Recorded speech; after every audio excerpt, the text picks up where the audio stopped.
Hello, আসসালামু আলাইকুম। আমরা চলে আসলাম সিভিল ইঞ্জিনিয়ারিং ইউটিউব চ্যানেলে। আমরা দেখব একটি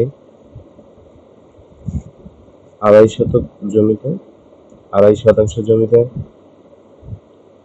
একটি বাড়ি ডিজাইন। দুটি ইউনিট, একটি ইউনিটে একটি রুম, একটি কমন বাথরুম, একটি ব্যালকনি, একটি ড্রয়িং রুম, একটি কিচেন রুম।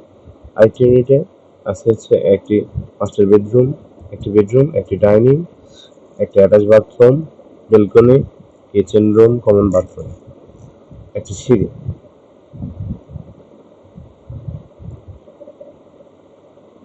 ইউনিটের পরিমাপ হচ্ছে 317 স্কোয়ার ফিট। বি ইউনিট হচ্ছে 524 স্কোয়ার ফিট। এটা হচ্ছে এ ইউনিট, এই ইউনিট, ইউনিট এ। এটা হচ্ছে ইউনিট বি। থ্যাংক ইউ, ধন্যবাদ। আসসালামু আলাইকুম।